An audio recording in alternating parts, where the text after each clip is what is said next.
ఇప్పుడు మనం design of A decoder గురించి నేర్చుకుందాం. సో డికోడర్ యొక్క బ్లాక్ డయాగ్రామ్ ఈ విధంగా ఉంటుంది. n ఇన్పుట్స్ ఇస్తే 2n అవుట్పుట్స్ వస్తాయి అన్నమాట.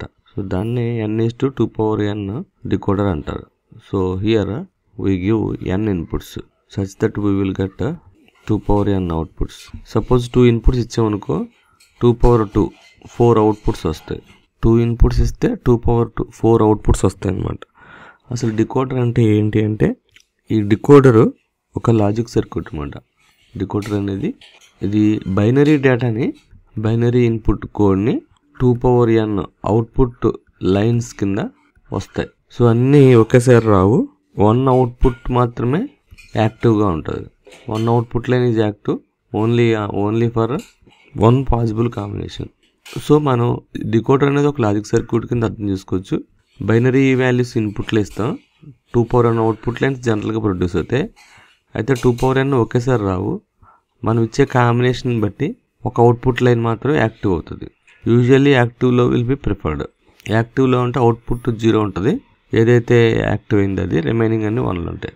సో సపోజ్ సెకండ్ పాయింట్ ఏంటంటే ఇది ఫస్ట్ పాయింట్ అన్నమాట. సెకండ్ పాయింట్ ఏంటంటే డోంట్ కేర్స్ యూజ్ చేసాం. సో 2n అంటే సూపర్ 3 ఇన్పుట్లు suppose 8 inputs ఉన్నాయనుకుందాం.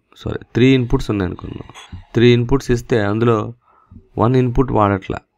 1 input code is not used means don't care అలా ఉందనుకోండి. అంటే 000 నుంచి 111 వరకు ఉంటుంది. ఈ 111నే మనం లాస్ట్లో డోంట్ కేర్ కింద రాయొచ్చు 110 తర్వాత.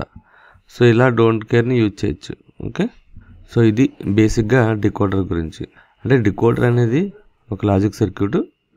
n ఇన్పుట్స్ ఇస్తాము, 2n అవుట్పుట్స్ వస్తాయి. మనం ఇచ్చే పాసిబుల్ కాంబినేషన్ బట్టి అవుట్పుట్స్ వస్తాయి అన్నమాట. దీంట్లో యాక్టివ్లో అనేది ప్రిఫరబుల్. కొన్ని ఇన్పుట్స్ డోంట్ కేర్ కూడా అయి ఉండొచ్చు. ఆ డోంట్ కేర్ వాల్యూస్ అవుట్పుట్ రావు. మనం ఇచ్చిన వాల్యూస్ కరస్పాండింగ్గా కాంబినేషన్స్తో అవుట్పుట్ వస్తుంది. ఇది బేసిక్ డోంట్ కేర్.